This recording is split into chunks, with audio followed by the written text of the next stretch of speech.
మరొకసారి మన ప్రభువైన యేసుక్రీస్తు నామములో మీకు అందరికీ వందనాలు సమర్పిస్తున్నాను. ఉదయం మన ఈ బైబిల్ క్లాసులో, ఫుల్ డే బైబిల్ క్లాసులో మొదటి భాగంలో యేసు ప్రభు యొక్క శరీర పుట్టుక ఎవరి కొరకు జరిగింది, ఎందుకు జరిగింది అనే విషయాలలో ప్రాముఖ్యమైనటువంటి సంగతులను ఆలోచన చేశాం. అదేవిధంగా ఆయన పాత నిబంధన ప్రకారమే, ధర్మశాస్త్రం ప్రకారం ఆత్మ సంబంధమైన పుట్టుకకు సంబంధించిన కని విని ఎరుగని మరికొన్ని విషయాలను ఇవాళ పరిశీలన చేశాం. కని విని ఎరుగని ఆ మాట అది మీరు అర్థం చేసుకోవాలి. ధర్మశాస్త్ర కాలంలో ఆయన యొక్క పుట్టుక ఆత్మ సంబంధమైన పుట్టుక, ఇశ్రాయేలు రాజ్యమైన స్త్రీకి పుట్టిన పుట్టుక. నేను ఆ మాటను వివరించినప్పుడు గలతీ పత్రిక 4:4లో స్త్రీ అనే మాటను డైరెక్ట్గా ఇశ్రాయేలు రాజ్యము అని నేను చెప్పినప్పుడు మరొక సంగతిని చెప్పాల్సింది ఉండింది. 4:4లో అయితే కాలము పరిపూర్ణమైనప్పుడు దేవుడు తన కుమారుని పంపెను, ఆయన స్త్రీ యందు పుట్టి అని అన్నాడు. కాబట్టి యేసు ప్రభు స్త్రీ యందు పుట్టి అని అన్నప్పుడు ధర్మశాస్త్రాన్ని పాటించే ఇశ్రాయేలు రాజ్యమందు పుట్టి అనే ఉద్దేశాన్ని అక్కడ మనకు అర్థం చేసుకోవాలి అనే విషయాన్ని ఆ అధ్యాయంలోనే 21 నుండి మనం చదివితే తెలియజేసేస్తాడు. గలతీ పత్రిక 4:21 నుండి, ధర్మశాస్త్రమునకు లోబడి ఉండుకోరు వారలారా, మీరు ధర్మశాస్త్రం వినటలేదా, నాతో చెప్పుడి. దాసి వలన ఒకడును స్వతంత్రురాలి వలన ఒకడును ఇద్దరు కుమారులు అబ్రహామునకు కలిగిరని వ్రాయబడి ఉన్నది కదా. అయినను దాసి వలన పుట్టినవాడు శరీర ప్రకారం పుట్టెను, స్వతంత్రురాలి వలన పుట్టినవాడు వాగ్దానమును బట్టి పుట్టెను. ఈ సంగతులు అలంకార రూపముగా చెప్పబడి ఉన్నవి. కాబట్టి స్త్రీ అనే మాట అలంకార రూపమైనటువంటి మాట. ఈ స్త్రీలు 2 నిబంధనలై ఉన్నారు అని అన్నాడు అనమాట. స్త్రీలు ఏమై ఉన్నారు? 2 నిబంధనలు పాటించే స్త్రీలుగా ఉన్నారు. వాటిలో ఒకటి సీనాయి కొండ సంబంధమైనది, దాస్యంలో ఉండటకు పిల్లలు కనును. సీనాయి కొండ సంబంధమైనది, దాస్యంలో ఉండటకు పిల్లలు కనును. ఇది హాగరు. ఈ హాగరు అన్నది అరేబియా దేశంలో ఉన్న సీనాయి కొండయే.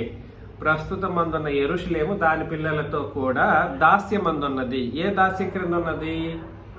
ధర్మశాస్త్రం అనే దాస్యం కానీ, లేదా పాపం అనే దాస్యం కానీ, అపవాది లేదా మరణం అనే దాస్యం క్రింద.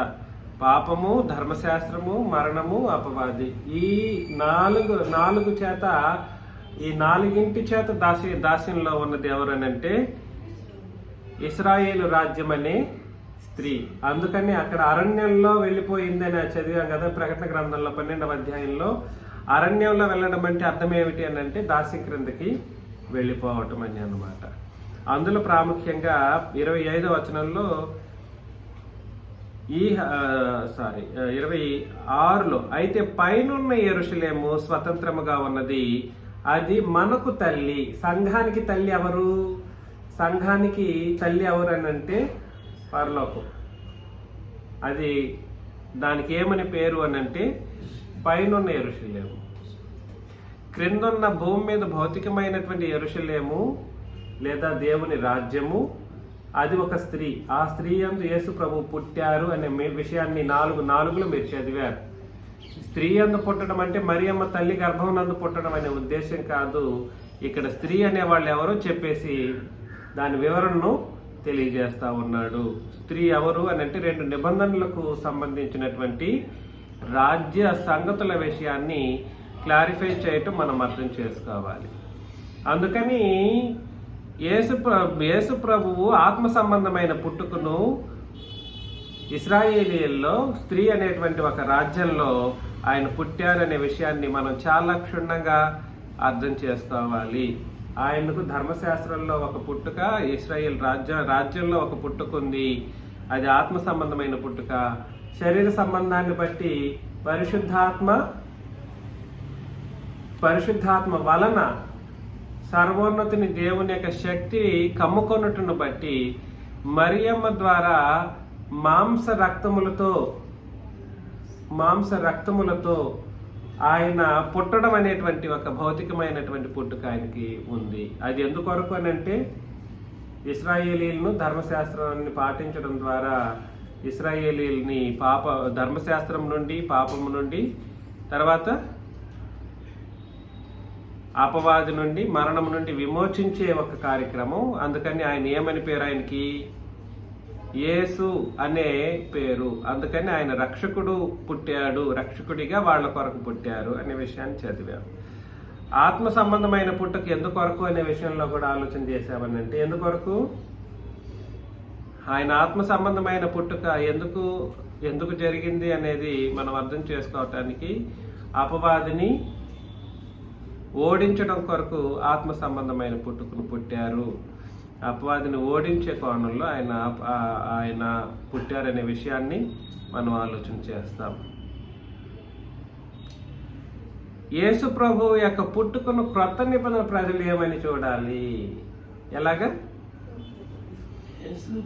ఇప్పుడున్న మనకు ఆయన గురించిన ఆలోచన ఎలా ఉండాలి? యేసు ప్రభు ఇంకా పుట్టుతూనే ఉన్నారా, లేదా పుట్టేశారా, లేదా పుట్టి ఇంకేమైనా చేస్తూ ఉన్నారా, ఇంకా సంవత్సరం డిసెంబర్ 25వ తేదీకి పుడుతున్నారా అనే విషయంలో మనం ఒక స్పష్టతను కలిగి ఉండాలి. కాబట్టి క్రొత్త నిబంధనలో ఒక షార్ట్గా చెప్పేస్తాడు. 1 తిమోతికి రాసిన పత్రికలో 3వ అధ్యాయం 16 మనం చదివినప్పుడు, 1 తిమోతికి రాసిన పత్రిక 3:16లో నిరాక్షేపముగా దైవ భక్తిని గూర్చిన మర్మం గొప్పదై ఉన్నది. ఆయన సశరీరుడిగా ప్రత్యక్షుడయ్యను. కాబట్టి ఎవరైతే క్రీస్తు పుట్టాడు అని నమ్ముతారో వాళ్ళకి దైవ భక్తి లేదు అని దాని అర్థం అన్నమాట.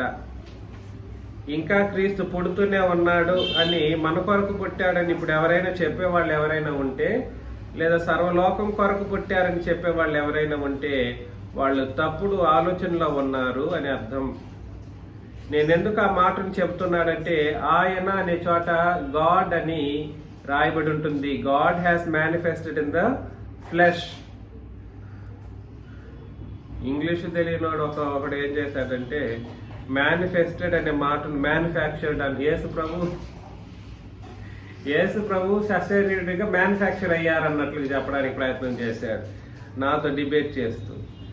అసలు తెలియకపోవచ్చు కానీ ఎందుకు ఇలా వితండవాదాలు చేసుకుంటూ తమ అజ్ఞానాన్ని బయట పెట్టడం, అరకొర తెలివితో మాట్లాడడం ఎందుకో నాకు అర్థం కాదు. కొంతమంది ప్రజల జీవితాలు అలా ఉన్నాయి. సో ఆయన అనే చోట ఇంగ్లీష్లో దేవుడు, ఆయన అనే చోట ఏమనుంది? దేవుడు సశరీరుడిగా ప్రత్యక్షుడయ్యను. కాబట్టి పుట్టాడు అని చెప్పాలా క్రొత్త నిబంధన వాళ్ళు, లేదా ప్రత్యక్షుడయ్యారు అని చెప్పాలా? అది యేసు ప్రభువు యొక్క వాస్తవికతలను బయట పెట్టింది క్రొత్త నిబంధన. ఆ క్రొత్త నిబంధన ప్రకారం మనం బ్రతకాలనుకున్న వాళ్ళం మనం ఏం చేయాలనంటే, we should never ever understand that he has been born in the world. Yesu ప్రభు భూమి మీద పుట్టారని ఏనాడు కూడా చెప్పకూడదు. ఏం చెప్పకూడదు? ఆయన సశరీరుడిగా, శరీరం ధరించిన వానిగా ప్రత్యక్షుడయ్యను. ఎలా ఉంది? ఇట్లా చెప్తే ఎలా ఉంది? పుట్టారు అనేది ఒక నరుడు పుట్టారన్నట్లుగానే ఉంటది. ఒక మనిషి పుట్టాడు అన్నట్లుగానే యేసు ప్రభువుని నరులతో సమం చేసినటువంటి ఒక దౌర్భాగ్యపు స్థితి నెలకొల్పబడుతుంది. అయితే యేసు ప్రభు ఏం చేయబడలేదు. ఆయన పుట్టినప్పటికీ ఇశ్రాయేలీల విషయంలో, మన విషయంలో క్రొత్త నిబంధనను బట్టి మనం ఆయన ఏమని అర్థం చేసుకోవాలనంటే, ఆయన పుట్టినవాడు కాదు, దేవుడిగా ఏమయ్యారు? అవతరించారు. ఇక్కడ ప్రత్యక్షుడయ్యాను అనే మాటను ఇన్కార్నేటెడ్ లేదనంటే మేనిఫెస్టెడ్ అనే రెండు ముఖ్యమైనటువంటి పదజాలాలతో ఉపయోగించడం జరిగింది. ఇన్కార్నేషన్, అవతరించటం. ఎలాగా? దేవుడు శరీర రూపాన్ని ధరించి అవతరించాడు అని చెప్పడం. అది ఎట్లుంది? రూపం అసలు ఈ హోల్ కాన్సెప్టే మారిపోతుంది. హోల్ కాన్సెప్ట్ బిబ్లికల్ గా అసలు పాత నిబంధన యొక్క నిజతత్వాలన్నీ ఇక్కడ ఫెయిల్ అయిపోతుంది ఈ ఒక్క మాటలో. నేను చెప్పింది మీకు అర్థమైందా? పాత నిబంధన విషయాలన్నీ కూడా సరే, నీ ఒక మాటను సరిగ్గా అర్థం చేసుకోగలిగితే పాత నిబంధన అంతా కూడా సరే ఫెయిల్ అవుతుందనే విషయం కాకుండా ఇంత ఎఫెక్టివ్గా ఉన్నట్లు అనిపించదు. శరీరాన్ని ధరించి ఆయన అవతరించారు యేసు ప్రభు. అర్థమవుతుంది కదండి.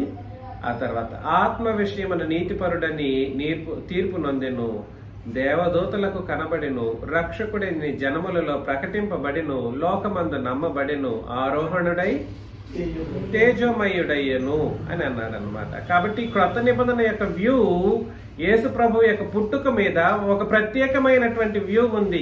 ఏమిటి ఆ వ్యూ?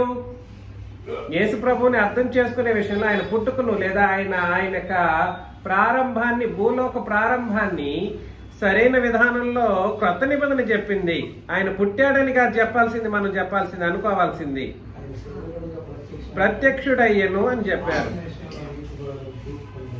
ఫిలిప్పీలకు రాసిన పత్రిక 2వ అధ్యాయం 6 నుండి 8 వచనాలను చదివినప్పుడు, ఫిలిప్పి పత్రిక 2వ అధ్యాయం 6 నుండి 8 వచనాలను చదివినప్పుడు, ఆయన దేవుని స్వరూపము కలిగిన వాడయ్యుండి, ఏంటి?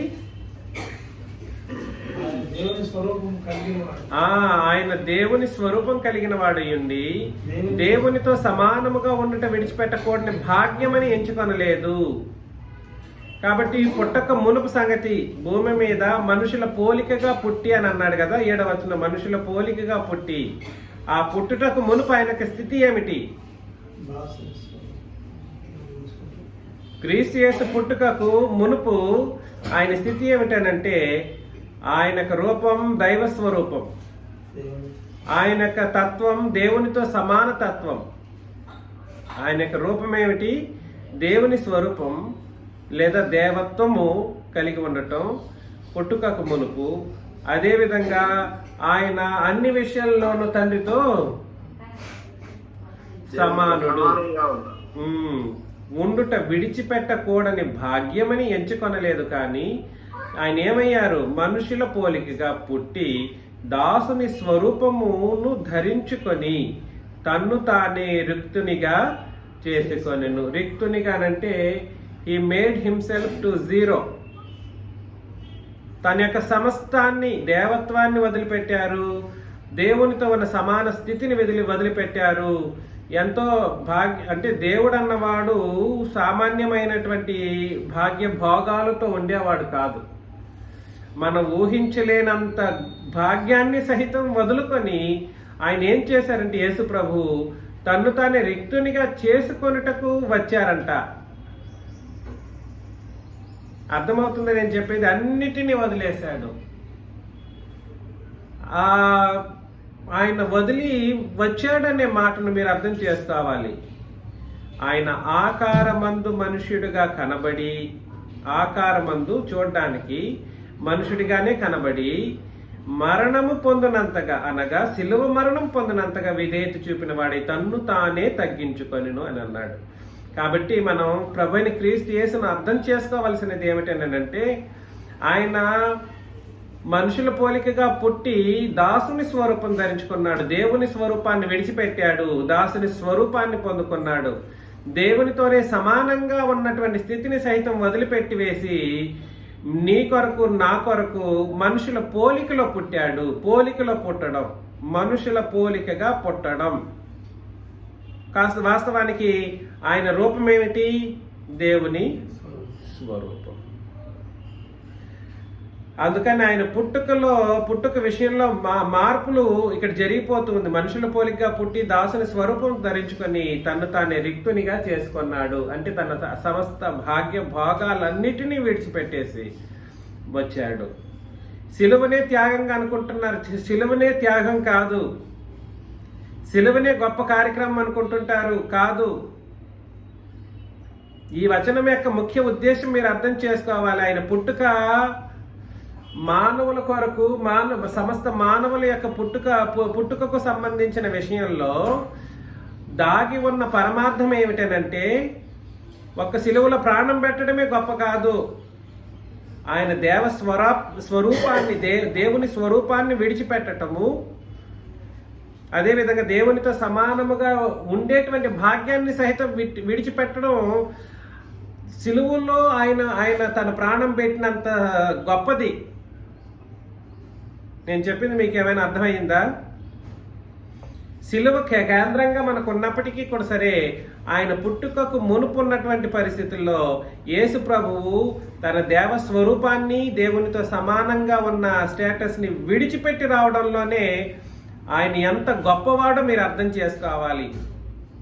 ఇది అంతా ఎందుకు జరిగిందనంటే, మన అందరి పాపముల కొరకు, మనుషులందరి పాపముల కొరకు మరణము పొందినంతగా, అనగా శిలువ మరణం పొందినంతగా విధేయత చూపిన వాడై, ఇక్కడ పుట్టుకకు ప్రాధాన్యత ఇవ్వబడలేదు. మనుషుల పోలికగా పుట్టే విషయంలో ఆయనకు ప్రాధాన్యత ఇవ్వబడలేదు.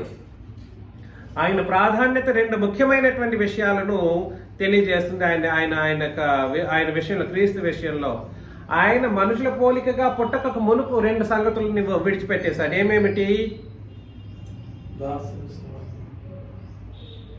దేవుని స్వరూపాన్ని, దేవునితో సమానంగా ఉండే సమస్త భాగ్య భోగములన్నిటినీ విడిచిపెట్టాడు. అలా విడిచిపెట్టి శరీర రూపంతో అవతరించి వచ్చి ఎందుకొరకు చేశాడు ఆ విషయాన్ని అంటే, సమస్త మానవాళి యొక్క రక్షణ విషయంలో పాపం కొరకు ఆయన ఏం చేశారనంటే, సిలువలో మరణించడం కొరకు తన్ను తాను తగ్గించుకున్నాడు. తండ్రి తగ్గిస్తే తగ్గించలేదు, ఆయన తగ్గించబడలేదు. ఆయన తన్ను తాను తగ్గించుకున్నాడా, లేదంటే ఎవరో తగ్గిస్తే తగ్గిపోయారా? అది తన్ను తాను తగ్గించుకున్నారు. నేను మిమ్మల్ని ప్రేమతో మనవి చేసే విషయం ఏమిటనంటే, క్రొత్త నిబంధనలో మన యొక్క వ్యూ సంపూర్ణంగా మారిపోతుంది. ఆయన పుట్టుక దేని కొరకు అనేది ఇక్కడ చెప్పేశాడు. వాస్తవికత పుట్టుకలో, మనుషుల పోలికగా పుట్టుకలో వాస్తవికత ఏమిటనంటే, వాట్ ఈస్ ఇట్? మనుషుల పోలికగా పుట్టుట్లో వాస్తవికత ఏమిటి? మనందరి పాపముల కొరకు ఆయన శిలువ మరణం పొందటానికి తన్ను తాను తగ్గించుకున్నాడు. ఇది పుట్టుక. తగ్గించుకోవడం అంటే దేని నుండి తగ్గించుకున్నాడు? దేవత్వపు స్థితి నుండి, దేవునితో సమానముగా ఉన్న స్థితి నుండి తగ్గించుకున్నాడు. ఒక్క విషయంలో ఆయన తగ్గింపు ఎట్లుందో చూడండి. స్టేటస్ దేవునితో సమానంగా ఉండే విషయంలో నుండి, సమాన స్థితి నుండి డైరెక్ట్గా ఎక్కడికి తగ్గింది? మనుషుల పాపముల విషయంలో మరణించేంత స్థితికి డైరెక్ట్గా తగ్గింది. అందుకొరకు ఆయన పుట్టాడు. ఇందులో పుట్టక అనే దానికి ప్రాముఖ్యత లేదు, ప్రాధాన్యత లేదు. అర్థమవుతుందా? పుట్టడం అనేది అక్కడ ప్రాధాన్యత కాదు. పుట్టడం రక్తం కార్చడం కొరకు పుట్టినప్పటికీ దాని కాదు. పుట్టడం మీలాగా నాలాగా పుట్టడం కొరకే ఆయన పుట్టలేదు. ఆయన పుట్టుకలో పరమార్థం ఏమిటి? సమస్త మానవాళి యొక్క పాపములు పరిహరించబడడం అనేది ఇక్కడ ప్రాధాన్యత, ప్రాముఖ్యత. ఆయన పుట్టకపోతే రక్తం ఎలా వచ్చుంటుంది? ఆయన పుట్టుకు ప్రాధాన్యత లేదని చెప్తున్నాడు అన్నట్లు కాదు దాని ఉద్దేశం. మీరు అలా మరలా వితండవాదంగా ఆలోచన చేయకండి. ఆయన స్టేటస్ దేవత్వపు స్థితి నుండి ఎక్కడి నుండి తగ్గింది? సిలువలో పాపుల విషయంలో మరణించేంతగా ఆయన స్టేటస్ తగ్గిందన్నమాట. ఇందులో ఆయన పుట్టుక ఒక ఒక ఒక కళ లాంటిది. ఆయన పుట్టుక ఎట్లాంటిది? ఒక కళ. ఒక నిద్రపోతే కళ ఫ్రాక్షన్ ఆఫ్ ద సెకండ్స్లో అయిపోయి తిరిగి మర్చిపోతాను చూడండి, అట్లాంటిది ఆయన యొక్క కళ, ఆయన యొక్క పుట్టుక. మీరు అర్థం చేసుకోవాల్సిన అత్యంత ముఖ్యమైనటువంటి విషయం ఇది. ఆయన పుట్టకపోతే రక్తం ఎందుకు, ఎక్కడి నుంచి రక్తం వస్తుంది అంటే పుట్టుక. అందుకొరకే మరణించడం కొరకు ఆయన పుట్టారు అనేది ఇక్కడ బ్యాక్ వెళ్ళి రావాలి. ఎందుకొరకు పుట్టారు ఆయన? మరణించడం కొరకు ఆయన పుట్టారు. మనం అందరం ఎట్లా పుడతాం? మన జీవితాలు పరిశీలన చేసుకుంటే కొంతమంది తినడం కొరకే పుడతారు, కొంతమంది బాగా బ్రతకడం కొరకు పుడతారు, కొంతమంది దేవుని కొరకు బ్రతుకుతాం అనుకుంటూ భ్రమంలో బ్రతికే వాళ్ళు ఉన్నారు, మనం అందరం ప్రభు కొరకు తండ్రి కొరకు బ్రతుకుతామనే స్థిర నిశ్చితతో బ్రతుకుతాం. కానీ యేసు ప్రభు అట్లా కాదు సుమి. ఆయన ఏదో చేయడం కొరకు పుట్టలేదు. ఆయన పుట్టుక అనేది ఒక కళ లాంటిది. ఆయన ఎందుకొరకు పుట్టారు అని అంటే మరణించటం కొరకు పుట్టారు. ఆ మరణంలో ఏమి దాగి ఉంది అని అంటే నీ యొక్కయు నా యొక్కయు పాపముల పరిహారము, పాపముల విమోచన, తద్వారా మనందరికీ నిత్యమైన స్వాస్థ్యం అనేది దాగి ఉంది. కాబట్టి ఆయన మరణం అంత మహోన్నతమైనది. నిద్రపోతున్నా తిమోతి గారు? కడుపు నిండా తిని నిద్రపోతున్నారు, కళ్ళు మూస్తున్నారు. 2 కొరింథీయులకు రాసిన పత్రిక 8:9లో 2 కొరింథీ 8:9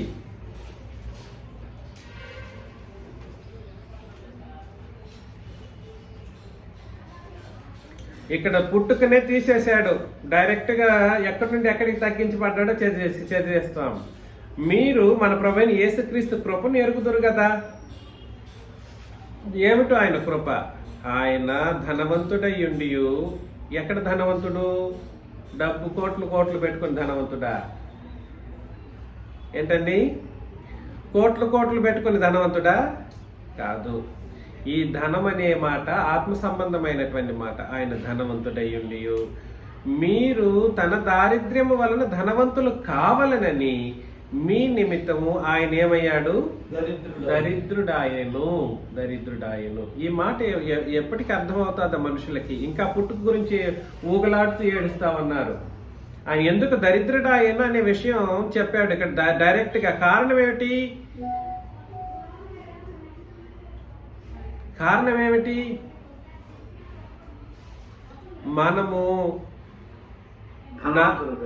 మనం నరకములో పడవేయబడేంత దారిద్ర్య స్థితిలో మనం ఉన్నప్పుడు మనల్ని తన కృపను అనుగ్రహించి, అయ్యో నువ్వు నరకం వెళ్తావా?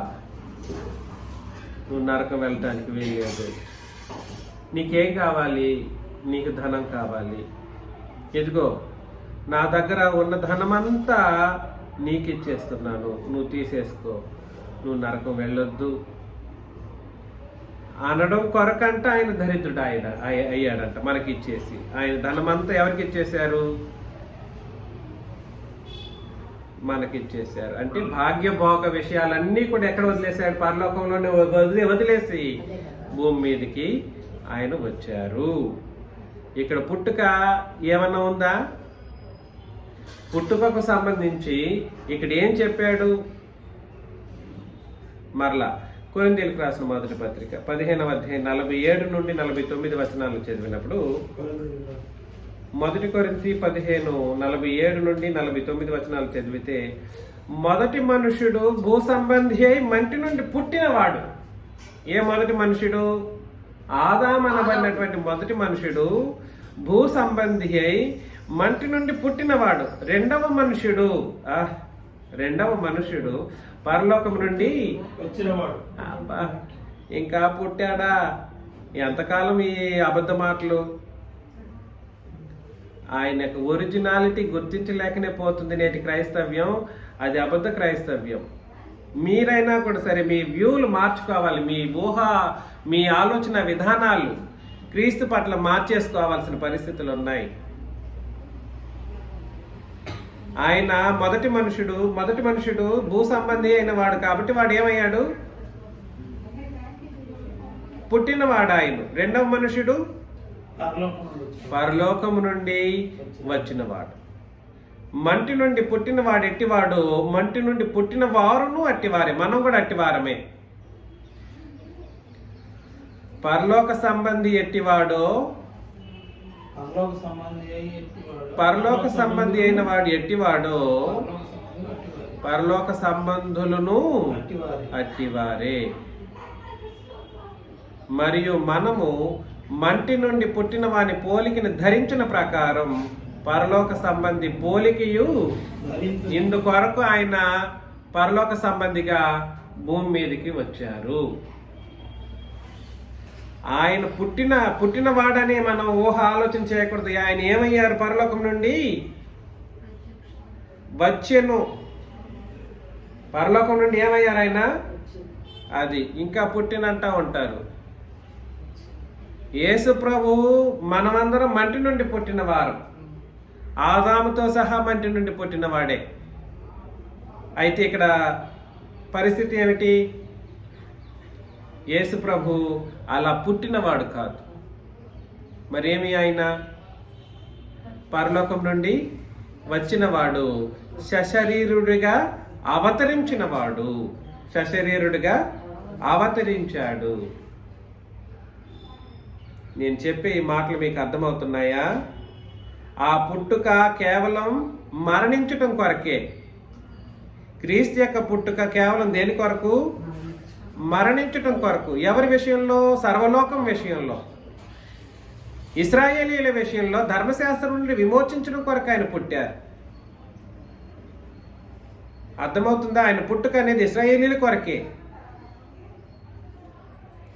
ఆత్మ సంబంధమైన విధానంలో ఆయన పుట్టుక అని అన్నప్పుడు ధర్మశాస్త్రం ప్రకారం ఆయన అపవాదిని జయించటం కొరకు రక్తమాంసములతో పాలివాడై పుట్టారు.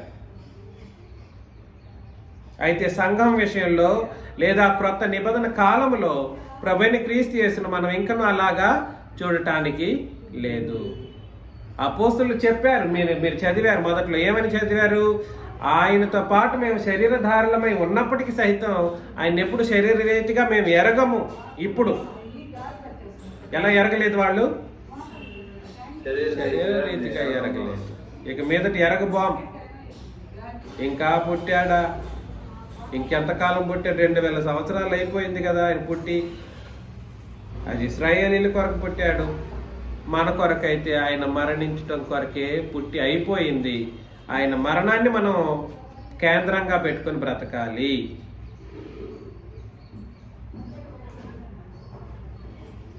తిమోతికి రాసిన మొదటి పత్రిక 2వ అధ్యాయం. మొదటి తిమోతికి రాసిన పత్రిక 2వ అధ్యాయం 6-7 వచనాలను మనం చదివినప్పుడు, ఆయన అందరి కొరకు విమోచన క్రయధనముగా తను తానే ఈయన అందరి కొరకు విమోచన క్రయధనముగా తన్ను తానే సమర్పించుకొను. పాత నిబంధనలు ఎవరి కొరకు విమోచన క్రయధనముగా తన ప్రాణం పెట్టారు? అది అర్థమవుతుంది నేను చెప్పేది. ఇక్కడ కాన్సెప్ట్ మారుతుంది అసలు మొత్తానికి. ఏమిటి మార్పు ఇక్కడ? ఈయన అందరి కొరకు విమోచన క్రయధనముగా తన్ను తానే సమర్పించుకొనెను. దీనిని గూర్చి సాక్ష్యము యుక్తకాలముల యందు ఇయ్యబడును. ఈ సాక్ష్యం ఇచ్చుటకై నేను ప్రకటించి వాడును గాను, అపోస్తులుని గాను, విశ్వాస సత్యముల విషయంలో అన్ని జనులకు బోధకుడు గాను నియమింపబడితిని. నేను సత్యమే చెప్పుచున్నాను, అబద్ధం మాట్లాడటలేదు అని చెప్పారన్నమాట. కాబట్టి ఆయన తన్ను తానే సమర్పించుకునేటువంటి విషయంలో అందరి కొరకు, సర్వలోకం కొరకు క్రయధనము. ఏమిటి క్రయధనం? ఏ నిబంధన వర్తించని అన్ని జనులు. ఆగండి, మాట్లాడుతారు. ఏ నిబంధన వర్తించని అన్ని జనులు ఉన్నారు. ఎప్పుడు? ధర్మశాస్త్ర కాలంలో. ఇశ్రాయేలీలకేమో ధర్మశాస్త్రం వలన పాపం ఏమన్నా తగ్గిందా? తగ్గలేదు. అది దాని వలన పాపం విస్తరించబడింది. అయితే ధర్మశాస్త్రం ఉన్నప్పుడే ధర్మశాస్త్రం కలిగిన వాళ్ళే పాపం ఎక్కువ చేశారు, అంతకు మించి అన్ని జనులు చేశారు. అలాగా అందరి కొరకు ఏమయ్యారు యేసు ప్రభు? అందరి పాపములకు రుణముగా తన ప్రాణాన్ని విమోచన క్రయధనముగా తన్ను తానే సమర్పించుకున్నాడు. దీన్ని గూర్చి సాక్ష్యం యుక్త కాలముల యందు ఇయ్యబడినాను అన్నాడు. అంటే అర్థం ఏమిటి? మత్తయిలో 20వ అధ్యాయంలో మీరు చదివిన ఆ లేఖన భాగం ప్రకారం కాదు. ఈ సాక్ష్యం యుక్త కాలముల యందు ఇయ్యబడిందంటే దీని అర్థం ఏమిటి? క్రొత్త నిబంధన కాలములో ఇంకెవరైనా మీ పాపముల కొరకు మీరు శిక్షను అనుభవించవలసిన అవసరం లేదు. మీ పాపముల కొరకు మీరు శిక్షను నరకంలో అనుభవించాల్సిన అవసరం లేదు. ఉగ్రతను పొందుకోవలసినటువంటి అవసరం లేదు. మీరు ఎఫెసీ పత్రిక 2వ అధ్యాయంలో చదివితే పాపం చేసి మరణించినటువంటి వాళ్ళకి జీవాన్ని ఇచ్చే జీవదాతగా యేసు ప్రభు. ఎలాగా? పాపం చేసి మరణించిన స్థితిలో ఉన్న వాళ్ళకి జీవదాతగా యేసు ప్రభు. ఆ స్థితిలోనే ఉన్నట్లయితే వాళ్ళ మీద మహోగ్రతను కురిపించేవాడిగా తండ్రైన దేవుడు. ఇలాగా ఇరువురు కార్యక్రమాలు జరిగించారు. మీరు ఆలోచన చేయాలి. చాలా ప్రాముఖ్యమైనటువంటి విషయం ఇది. ఈ సందర్భంలో ఆ కాలంలో జరిగించినటువంటి క్రయధనం వేరు, క్రొత్త నిబంధన కాలంలో జరిగించినటువంటి క్రయధనం వేరు. అందులో ప్రాణం పెట్టారు అని అన్నాడు, కానీ ఇక్కడ సమస్తాన్ని అర్పించేశాడు. ప్రాణంతో పాటుగా సమస్తమును, దేవత్వ స్థితిగతిని విడిచిపెట్టాడు. తర్వాత దేవునితో సమాన స్థితిని విడిచిపెట్టారు. ఆ తర్వాత తన ప్రాణాన్ని సైతం విడిచిపెట్టారు. అదేవిధంగా సమస్తమును మనకి ఇచ్చేసి ఆయన దరిద్రుడాయాడు. కాబట్టి పరిస్థితి ఏమిటనంటే మీరు ఆలోచన చేయాలి. చాలా తీవ్రతరమైనటువంటి విషయాలు ఇవి. ప్రభువైన క్రీస్తు యేసు సామాన్యమైనటువంటి కార్యక్రమం మన కొరకు చేయలేదు. అది అసాధారణమైనటువంటి విషయం అన్నమాట. యేసు ప్రభువుని ఇంకను శరీరంలో పుట్టారనే వాళ్ళు భ్రష్టులు అవుతారంట. ఎలాగా? యేసు ప్రభు నేడు పుట్టాడని అంటాడు. నేడు పుట్టేవాడు భ్రష్టుడు. అలా పుట్టాడని చెప్పి ఇంకను నమ్మేవాళ్ళు ఎవరైతే ఉన్నారో, పుట్టాడని నమ్మేవాళ్ళు ఎవరైతే ఉన్నారో వాళ్ళు కూడా అబద్ధ బోధకులు. ఏమంట? అబద్ధ బోధకులు. 1 తిమోతికి రాసిన పత్రికలో 1వ అధ్యాయం 15వ వచనం మనం చదివినప్పుడు,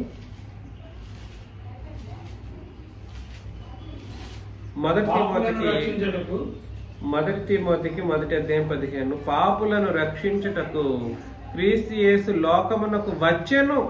ఏమయ్యాడు? వచ్చెను అని అంటేనే ఇక్కడ మొత్తం కాన్సెప్ట్ మారిపోతుంది. రావడం వేరు, పుట్టడం వేరు. రావడం ఎవరు వస్తారు? మీరు నేను రాగలమా పరలోకం నుండి? అబ్బా, పాపులను రక్షించుటకు క్రీస్తు యేసు సమస్తాన్ని విడిచిపెట్టి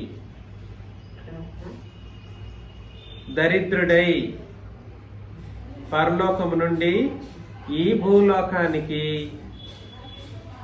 పుట్టారా? వచ్చెను వాక్యము నమ్మదగినది, పూర్ణాంగీకారమునకు యోగ్యమైనది ఉన్నది. అలాగే నమ్మాలి ఎవడైనా కూడా సరే. ఇక మీదట క్రొత్త నిబంధనలు ఆయన ఏమని నమ్మాలి? పాపులను రక్షించుటకు క్రీస్తు యేసు లోకమునకు వచ్చెనని నమ్మాలి ఎవడైనా కూడా సరే. ఇక మీదట ఎలా నమ్మాలి? అది కూడా పూర్ణాంగీకారముతో నమ్మాలి. ముందు నమ్మి ఏం చేయాలనంటే నమ్మదగినది పూర్ణాంగీకారంతో యోగ్యంగా దాన్ని అంగీకరించి తీరాల్సిందే. అట్టి వారిలో నేను ప్రధానుడున్నాను అన్నాడు. ఎవరంట? పౌలు గారు. మొదట నేనే ఉంటానంటాడు. కాబట్టి యేసు ప్రభువు క్రొత్త నిబంధనలో పాపుల నిమిత్తం పుట్టలేదు. ఆయన సశరీరుడిగా ప్రత్యక్షుడై వచ్చాడు. మహోన్నతమైనటువంటి సంగతి. 1 యోహాను 4వ అధ్యాయంలో, 1 యోహాను పత్రిక 4వ అధ్యాయం 1 నుండి 3 వచనాలు చదువుతాం. ప్రియులారా, చూసారా, అనేకులైన అబద్ధ ప్రవక్తులు లోకంలోనికి బయలు వెళ్ళి ఉన్నారు గనుక నమ్మొద్దు. నమ్మాల్సింది ఏమిటి? ప్రతి ఆత్మను నమ్మొద్దు, సరైన ఉపదేశం చేసే వాళ్ళ విషయంలోనే నమ్మాలి. ఆయా ఆత్మలు దేవుని సంబంధమైనవో కావో పరీక్షించాలి. యేసుక్రీస్తు శరీరధారి వచ్చినని. ఎలాగండి? వచ్చినని, శరీరధారి వచ్చినని ఎలా నమ్మాలి? ఇప్పుడు క్రొత్త నిబంధన వాళ్ళు శరీరధారి వచ్చినని. అబ్బా, ఈ సత్యం చెప్పినోడు ఉన్నాడు ఆ ప్రపంచంలో? రాయబడింది వాస్తవమే, పద్ధతి తెలియలేదు. యేసుక్రీస్తు శరీరధారి అయి వచ్చినని ఏ ఆత్మ ఒప్పుకొనునో అది దేవుని సంబంధమైనది. ఏ ఆత్మ యేసును అలాగ ఒప్పుకోదు. ఎలాగా? శరీరధారి అయి వచ్చినని ఒప్పుకోదు.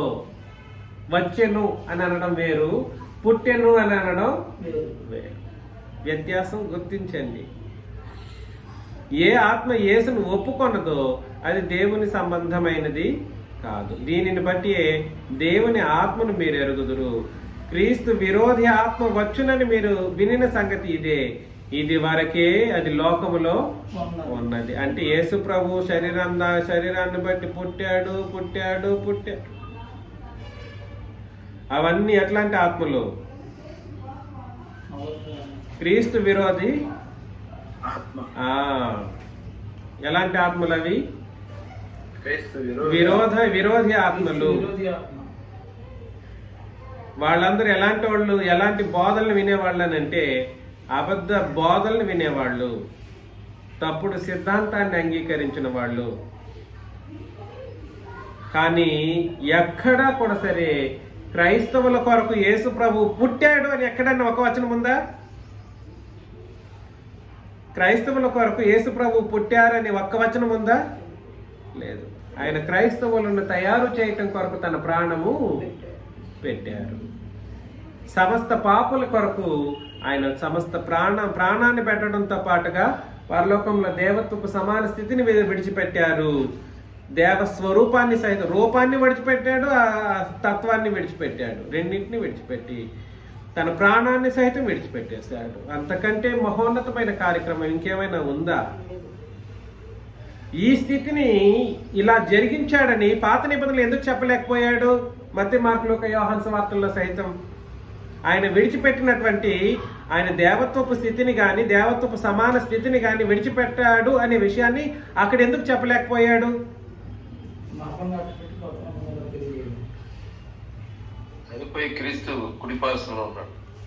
దానికి దీనికి ఏం సంబంధం లేని మాటలు మాట్లాడుతున్నారు.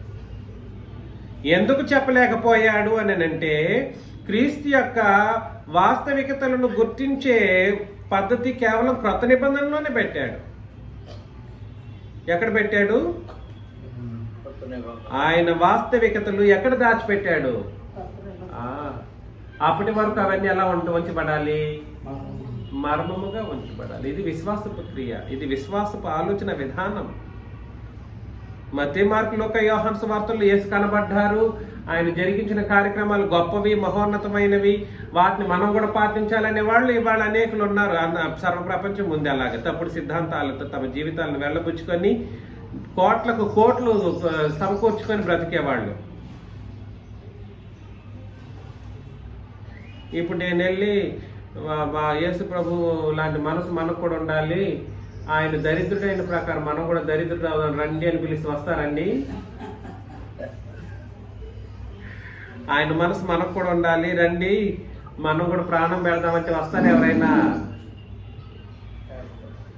అంతెందుకు, ఇంత నమ్మిన మీలో మీ గర్వాలు, మీ స్వార్థాలు ఇవి విడిచిపెట్టండి అంటే మీరే విడిచిపెట్టరు.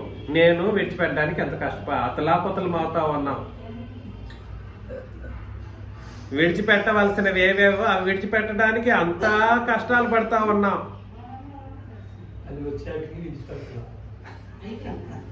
ఏంటో మన పరిస్థితి.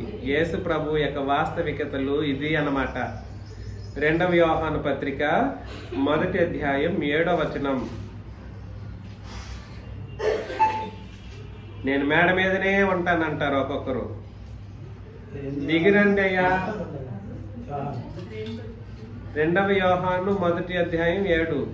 యేసుక్రీస్తు శరీరధారి అయి వచ్చెనని ఒప్పుకొనని వంచకులు అనేకులు లోకంలో బయలుదేరి ఉన్నారు. చూసారా, ఇవాళ ఎవరెవరైతే క్రిస్మస్ పొరపాటున చేసుకునే వాళ్ళందరూ ఏమై ఏమై ఉన్నారు? పుట్టేదని చెప్పేవాడు. యేసుక్రీస్తు శరీరధారి అయి వచ్చినని ఒప్పుకొనని వాళ్ళు వీళ్ళు. శరీరాన్ని ధరించి ఇన్కార్నేట్ అనే మాట అక్కడ ఉపయోగించడం జరుగుతుంది. He has been incarnated in the flesh body. ఆయన ఏమని మాత్రమే క్రొత్త నిబంధనలో మనం ఆలోచన చేయాలి అని అంటే, యేసుక్రీస్తు శరీరధారి అయి వచ్చినని ఒప్పుకోవాలి, అలా నమ్మాలి. ఇంకెట్లా చెప్పాలి? ఆయన పాపుల కొరకు ఆయన ఏమయ్యాడు? పాపుల కొరకు ఏమయ్యాడు? పాపులను రక్షించుటకు క్రీస్తు యేసు లోకమునకు వచ్చెను, పుట్టెను కాదు, వచ్చెను. అలా నమ్మాలి. అది యోగ్యమైనది, పూర్ణాంగీకారంగా యోగ్యమైనది నమ్మడానికి అని అన్నాడు. అలాగే నమ్మాలి అని అన్నాడు.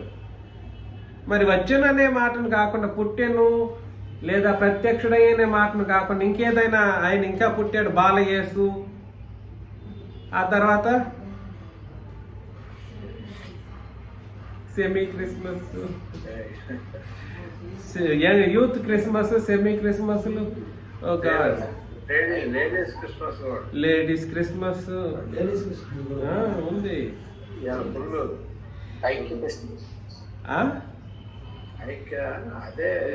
What not every sort of blasphemies are there in those people actually. సమస్త విధములైనటువంటి దైవ విరుద్ధమైనటువంటి మాటలు నేడు మాట్లాడడం జరుగుతూ ఉంది. క్రీస్తు యేసు శరీరధారి అయి వచ్చినని ఒప్పుకొనని వంచకులు, వీళ్ళు వంచకులు అన్నమాట. అనేకులు అప్పుడే బయలుదేరారంట. ఇంకెప్పుడు ఇప్పుడు ఎంతమంది ఉంటారు చెప్పండి చూద్దాం. ఒక మనల్ని తప్ప మిగిలిన వాళ్ళందరూ, ఇంక్లూడింగ్ క్రీస్తు సంఘం అని చెప్పుకొని యేసు ప్రభు మత్తయి, మార్కు, లూకా, యోహాను సువార్తల్లో చేసిన బోధనని సహితం ఆయన చెప్పిన బోధనని తప్పు అంటావా అంటాడు నన్ను. ఇప్పుడు ఆయన చెప్పిన బోధనే క్రొత్త నిబంధన అని చెప్పే వాళ్ళందరూ సహితం ఈ క్రిస్మస్ చేసుకునే వాళ్ళు, వీళ్ళకి ఎవరికి ఏది తక్కువ కాదు. వీళ్ళు కూడా క్రిస్మస్ జరుపుకొని వాళ్ళతో పాటు తందానాలు ఆడొచ్చు. వీళ్ళు పోయి తిరిగి వాళ్ళని కమెంట్ చేస్తారు, మన క్రిస్మస్ చేయకూడదు, అది బైబిల్లో లేదు. బైబిల్లో కాదురా బాబు, నీ నిబంధనలు ఏముంది అది చదువు. ఎప్పుడు బైబిల్ మొత్తం నీకు నీ ఏ నిబంధన వర్తిస్తుందో అది చదవకుండా నీ నిబంధన నువ్వు పాటించే విషయంలో ఫెయిల్ అయిపోయి నరకానికి ఎందుకు సిద్ధమవ్వటం? వంచనతో చేసినటువంటి బోధలు నేడు అనేకులు చేయటం మనం గమనిస్తూ ఉన్నాం. చివరిగా హెబ్రీ పత్రిక 9వ అధ్యాయం 11 నుండి 15 వచనాలు. ఇది చాలా ప్రాముఖ్యమైన వచన భాగం ఈ సబ్జెక్ట్ కి. అయితే ఆగండి, నేను చదివేస్తాను. హెబ్రీ పత్రిక 9, 11 నుండి 15 వచనాలు. అయితే క్రీస్తు రాబోచున్న మేలుల విషయమై ప్రధాన యాజకుడిగా ఏంటి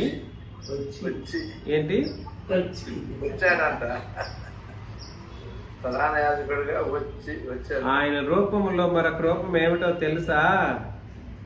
ఆయన వచ్చే విషయంలో ఆయన ప్రధాన యాజకుడిగా వచ్చాడు. ఎప్పుడు వచ్చాడు? పుట్టినప్పుడు యాజకుడా యేసు ప్రభు?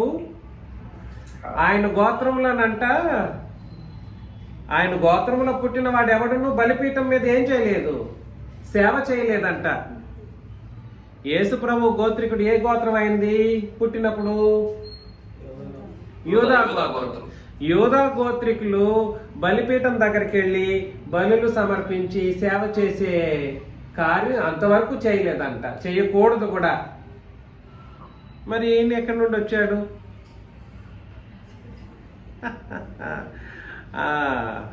యాజకుడిగా వచ్చి తానే నిత్యమైన విమోచన సంపాదించి హస్తకృతము కానిది అనగా ఈ సృష్టి సంబంధము కానిదియు మరీ ఘనమైనదియు పరిపూర్ణమైనదినైన గుడారము ద్వారా మేకల యొక్కయు కోడ్ల యొక్కయు రక్తముతో కాక తన స్వరక్తముతో ఒక్కసారే పరిశుద్ధ స్థలములో ఏంటండి, నేను ఈ క్రీస్తు సంఘం అని ఈ దరిద్రపు అబద్ధ బోధకులకు ఎంత చెప్పినా వీళ్ళకి అర్థం కావట్లేదు. ఆయన ప్రధాన యాజకుడిగా వచ్చారు, వచ్చి ఆయన చేసిన పని ఏమిటో చేసేశారు. ఏమిటి ఆయన చేసింది? ఆయన పరిశుద్ధ రక్తంతో ఒక్కసారి తన స్వరక్తముతో ఒక్కసారి పరిశుద్ధ స్థలంలో, అది ఆయన చేసినటువంటి యాజక ధర్మం, అది అయిపోయింది. ఇప్పటికీ యాజకుడిగా ఉన్నాడంట, యాజకత్వం జరిగిస్తూ ఉన్నాడంట కూర్చొనేసి. ఎంత చెప్పాలి నేను, ఇప్పటికీ ఆయన యాజకుడా?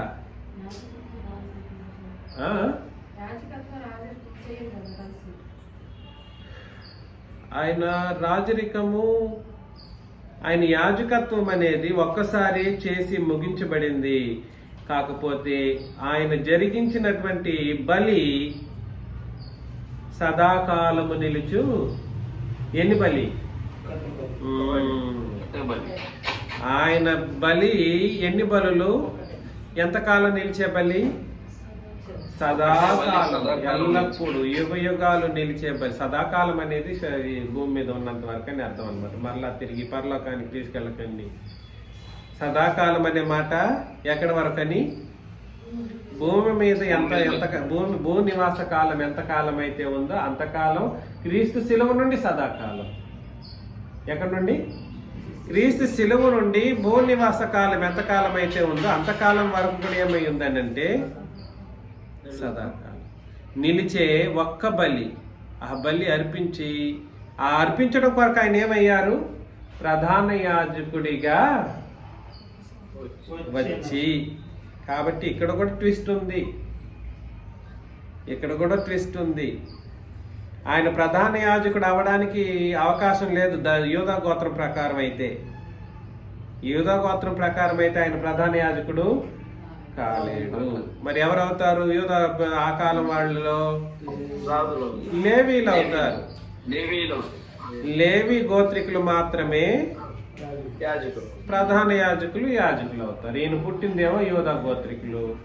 అప్పుడు ఈ ప్రధాన యాజకత్వం అనేది క్రొత్త నిబంధన ప్రధాన యాజకత్వం పాత నిబంధన ప్రధాన యాజకత్వంతో పోల్చలేనంత గొప్పదనే కదా దీని అర్థం. కాబట్టి ప్రధాన యాజకుడిగా వచ్చి తానే నిత్యమైన విమోచన సంపాదించి, ఎవరికి విమోచన? ఆయనకా నిత్యమైన విమోచన. ఎవరైతే క్రీస్తు యేసు యొక్క రక్తంతో కడుగుబడతారో వాళ్ళకి నిత్య విమోచన. ఈ నిత్య విమోచన కొరకు ఆయన రూపం ఏమిటి?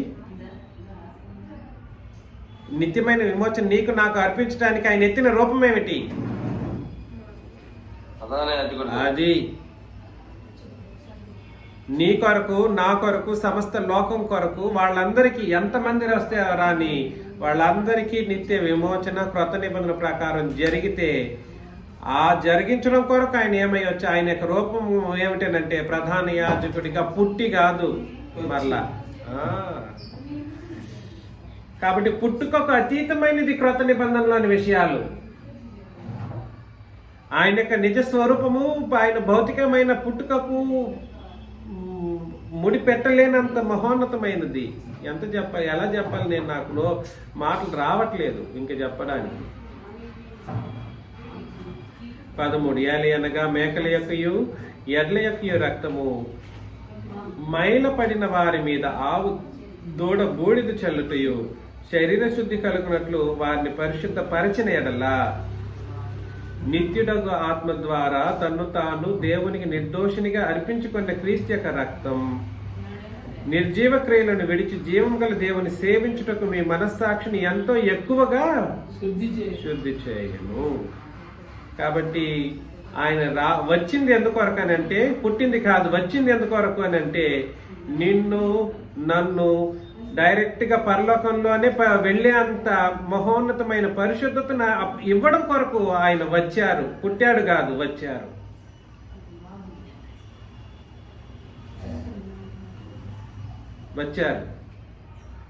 ఈ హేతువు చేత మొదటి నిబంధన కాలములో జరిగిన అపరాధముల నుండి విమోచనము కలుగుటకై ఆయన మరణము పొందినందున పిలువబడిన వారు నిత్యమైన స్వాస్థ్యమును గూర్చిన వాగ్దానము పొందు నిమిత్తము ఆయన క్రొత్త నిబంధనకు మధ్యవర్తి అయి ఉన్నాడు.